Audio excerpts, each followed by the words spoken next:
Bienvenue à cette présentation des 45 secondes qui changeront votre vie. Si vous avez déjà réfléchi à ce à quoi pourrait ressembler votre vie, vous avez sans doute déjà cherché des moyens qui vous permettraient de la prendre enfin en main. D'ores et déjà, je vous remercie d'avoir ce premier regard sur cette proposition d'affaires afin de voir si elle mérite votre intérêt. Voyons ensemble comment prendre votre vie en main avec le marketing de réseau. Avez-vous déjà songé à ce que cela représenterait pour vous de prendre votre vie en main ? Voilà ce que signifie pour moi le fait de prendre sa vie en main. Si vous éliminez le temps alloué au sommeil, à vos déplacements, à vos heures de travail et aux tâches quotidiennes que vous devez accomplir, il ne vous reste alors qu'1 ou 2 heures par jour pour pratiquer vos activités favorites. La question est de savoir si vous avez suffisamment d'argent pour vous y consacrer. Nous avons découvert le moyen de prendre sa vie en main en établissant une entreprise à domicile. Ce système est si simple que chacun peut le mettre en pratique. Aucune technique de vente n'est requise, et ce système a de plus l'avantage de ne demander qu'un peu de votre temps. Ce qui nous amène à nous poser cette question. Qu'est-ce que le marketing de réseau ? Parmi les différentes méthodes de distribution de produits et de services, le marketing de réseau est la moins comprise. Décortiquons ce terme. Le mot marketing désigne l'action de diriger un produit ou un service d'un fabricant ou un fournisseur vers un consommateur. L'association au mot réseau signifie qu'un système de rémunération est proposé aux personnes qui en assurent la distribution. Mais en quoi le marketing de réseau est-il différent des autres méthodes de distribution ?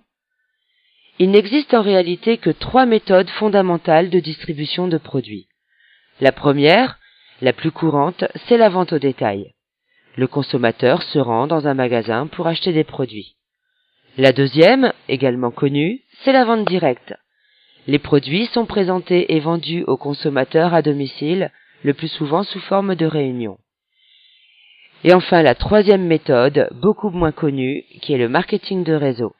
La distribution des produits s'effectue par le biais d'un réseau de distributeurs qui les consomment, les partagent avec leurs amis, leurs voisins et leurs proches, mais ne vendent que très peu au détail. En pleine croissance depuis une petite 60aine d'années, le marketing de réseau est promis à un essor gigantesque au cours du XXIe siècle. Soyez-y attentifs. Prenons un instant pour éclaircir un point très important. En effet, le marketing de réseau n'a rien d'un système pyramidal. Une pyramide est une structure organisée du haut vers le bas. Seuls ceux qui y sont entrés au tout début ont une chance de monter au sommet. Dans la structure du triangle inversé du marketing de réseau, tout le monde commence en bas et a l'occasion de créer un vaste réseau, plus vaste encore que celui du parrain. Il est intéressant aussi de préciser qu'une structure pyramidale n'assure pas la distribution d'un produit, mais suppose des flux financiers uniquement, ce qui est tout à fait illégal. Ce que vous allez découvrir maintenant va vous permettre d'enfin comprendre le concept du marketing de réseau. Au travers de la synthèse qui va suivre, je vais vous présenter les 4 premiers séminaires d'un livre que vous lirez ensuite si vous sentez qu'il est grand temps de prendre votre vie en main. Dans le premier séminaire, nous verrons que 2 × 2 = 4. Le séminaire numéro 2 nous parlera du syndrome de l'échec chez le vendeur. Le séminaire numéro 3 des 4 choses que vous devez faire. Et le séminaire numéro 4 à creuser jusqu'à la roche-mère. Abordons le premier séminaire qui s'intitule 2 × 2 = 4. Ce chapitre traite de l'importance du travail en équipe et du soutien aux distributeurs qui démarrent dans votre réseau. C'est au cours de cette illustration que nous commençons à utiliser le terme parrainage. Nous verrons que nous n'avons pas besoin de parrainer la terre entière pour réussir. Première hypothèse. Nous dirons que vous parrainez 2 distributeurs et que vous les formez pour qu'ils puissent en parrainer chacun 2 autres, ce qui fait 4 personnes de plus dans votre réseau.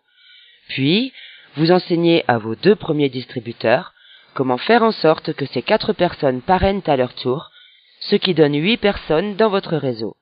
En ajoutant encore un palier, votre réseau comptera 16 personnes supplémentaires. Prenons maintenant l'exemple du parrainage de 3 distributeurs. Voyons ce qu'il se produit si chacun parraine un distributeur de plus. Vous parrainez 3 distributeurs et vous leur enseignez à en parrainer chacun 3, ce qui nous donne un total de 9. Puis vous aidez vos 3 premiers distributeurs à enseigner aux 9 qui suivent qu'ils doivent parrainer 3 distributeurs chacun, ce qui nous donne 27 personnes au total. Ajoutez un palier de plus et votre groupe comptera 81 personnes supplémentaires. Remarquez la différence entre 16 et 81, 65. Il s'agit d'une nette différence, non? Et pourtant, la différence réelle n'est que de 1. Continuons notre illustration.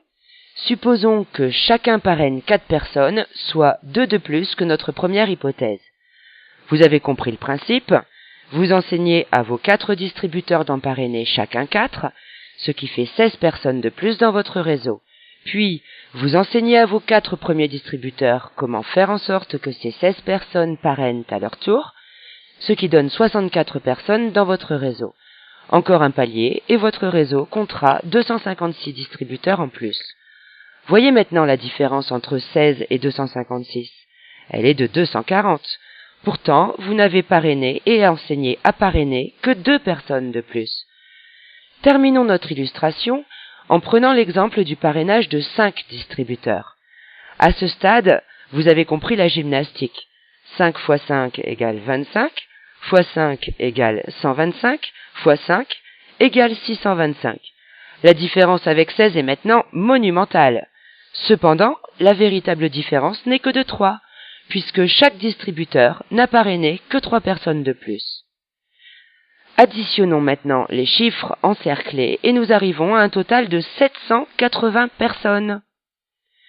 Notez que pour trouver 5 distributeurs qui s'investissent à fond, vous devrez peut-être en parrainer 5, 10, 15 ou 20.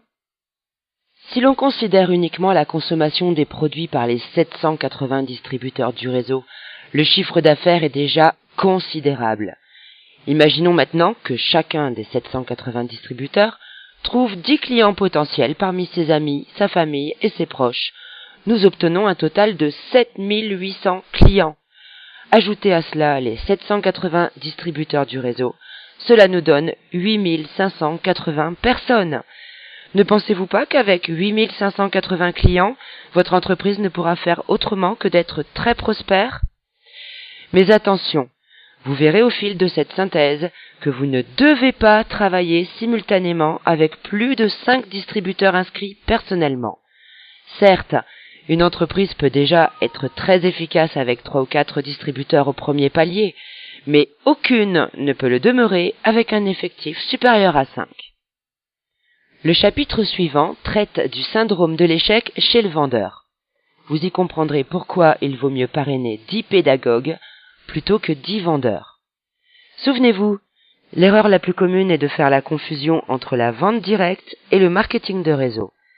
C'est encore plus vrai pour les vendeurs, ce qui ne veut pas dire qu'ils ne réussiront jamais dans le marketing de réseau.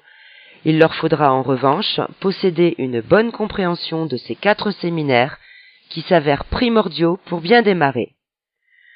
On pense souvent, et les vendeurs en particulier, qu'il suffit de parrainer un nouveau distributeur pour dupliquer notre effort.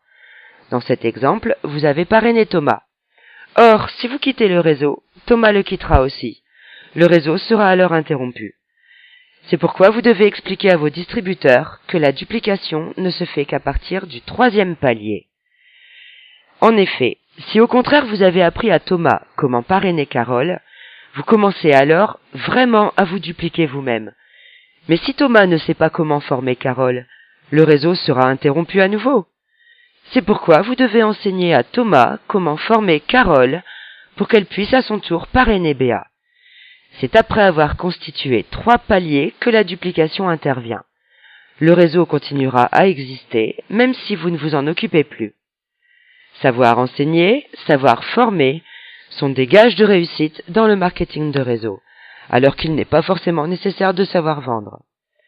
Donc en résumé, vous enseignez à Thomas comment former Carole à parrainer Béa.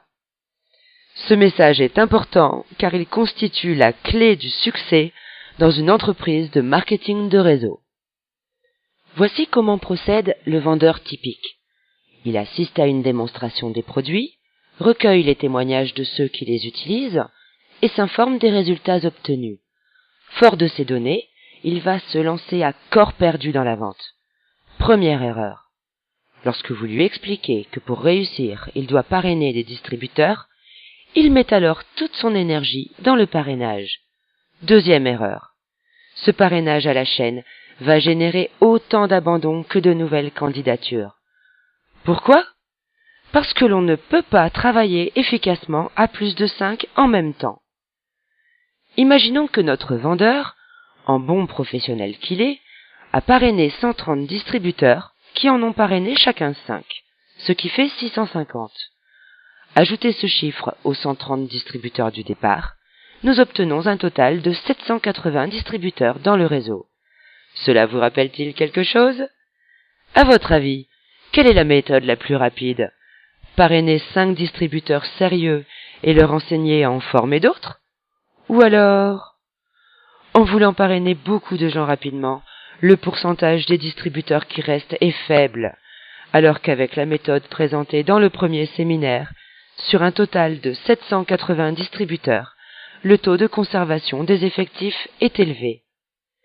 Notez donc bien que lorsque vous parrainez quelqu'un, il est plus important pour vous de l'aider à parrainer quelqu'un d'autre que de chercher vous-même à en parrainer un autre tout de suite. Ce troisième séminaire va vous expliquer les 4 principes que vous devez impérativement suivre car ils sont fondamentaux. Quiconque gagne de gros revenus dans le marketing de réseau obéit à ces 4 principes. Afin de les mémoriser, nous allons imaginer une petite histoire. Le temps maussade de Paris vous pousse à partir vers le sud pour voir le soleil de Saint-Tropez. Quand vous arriverez à Saint-Tropez, vous aurez atteint le poste que vous visiez dans votre réseau. Autrement dit, vous aurez réussi. Le premier principe. Donc la première chose que vous devez faire est de monter dans votre voiture et de démarrer. Dans le marketing de réseau, personne n'a jamais réussi sans avoir démarré. Le capital de démarrage peut se situer entre 50, 100 ou même 500 € selon l'entreprise. Deuxième principe. Puisque vous partez en voyage, vous allez devoir acheter de l'essence, de l'huile, bref, des fournitures qu'il vous faudra remplacer à plusieurs reprises. Dans le marketing de réseau, vous utiliserez encore et encore les produits de l'entreprise que vous représentez. D'ailleurs, la plupart des entreprises de marketing de réseau vendent des produits de consommation courante. Le troisième principe. Donc la troisième chose que vous devez absolument faire est de passer en 4e vitesse. En effet, vous n'avancerez pas tant que vous resterez au point mort. Dans le marketing de réseau, pour passer à la vitesse supérieure, il vous faut parrainer quelqu'un. Lorsque vous parrainez, vous passez en première vitesse. Votre nouveau distributeur parraine à son tour, vous passez en seconde. Et ainsi de suite, jusqu'à passer la 4e vitesse. 4e et dernier principe. Au cours du voyage et à votre arrivée, vous partagerez les produits que vous distribuez. C'est-à-dire qu'en général, c'est à ce moment qu'intervient la vente au détail. Si vous avez compris qu'il vaut mieux oublier l'étape numéro 4, c'est-à-dire la vente au détail, que zapper la numéro 3, c'est-à-dire passer en 4e vitesse, vous aurez acquis les réflexes du parfait distributeur de marketing de réseau. Notez toute l'importance du parrainage. Vous devez, dès le début, faire entrer à jamais le chiffre 5 dans votre esprit, ainsi que dans l'esprit de votre futur distributeur. Ne cherchez pas des gens qui veulent vendre. Cherchez des personnes qui veulent gagner 1000, 2000 ou 3000 € de plus par mois, sans avoir à aller travailler tous les jours. Tout le monde aimerait avoir ce genre de revenu par mois. Expliquez simplement au futur distributeur qu'il devra y consacrer 5 à 10 heures par semaine s'il souhaite constituer son réseau. Rappelez-vous, la boîte de vitesse n'est pas automatique. Ne pensez surtout pas que vous êtes incapable d'enseigner à quelqu'un ce que vous apprenez au fil de ces pages. Mais d'ailleurs, vous n'aurez pas à le faire tout de suite. Votre parrain vous aidera le temps que vous en connaissiez suffisamment pour bien enseigner. Son rôle est de vous soutenir et de vous former. Si ce travail donnait lieu à un examen, et si vous deviez répéter vos leçons 5, 6 ou même 10 fois pour espérer gagner 12 000 € au bout d'un an, hésiteriez-vous à investir 5 ou 10 heures par semaine pour arriver à ce résultat? Donc en résumé, première étape, vous montez et vous démarrez. Deuxième étape, vous utilisez les produits. Troisième étape, vous passez à la vitesse supérieure. Et enfin, quatrième étape, vous partagez avec vos amis.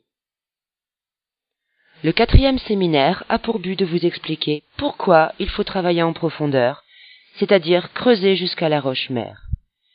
Il est fréquent que des distributeurs qui viennent d'entrer dans un réseau regardent courir ceux qui sont dans le peloton de tête et pensent qu'ils ne les rattraperont jamais. Détrompez-vous. Comme il n'y a pas de ligne d'arrivée dans une course de marketing de réseau, tout le monde peut gagner. Prenez l'exemple d'un gratte-ciel en chantier. On dirait qu'il faut une éternité avant de voir le bâtiment prendre forme. Mais une fois les fondations en place, on a l'impression qu'il grimpe d'un étage par semaine tellement la construction progresse vite. Imaginez-vous que ce gratte-ciel représente votre réseau tel qu'il sera un jour.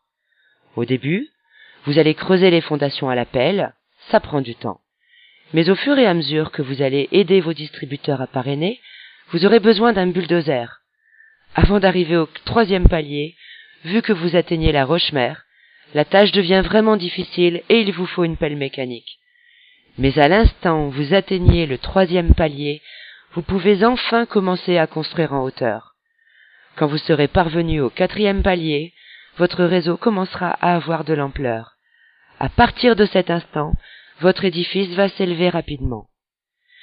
Donc si après plusieurs mois rien ne se produit, ne vous découragez pas. C'est que les fondations sont encore en construction.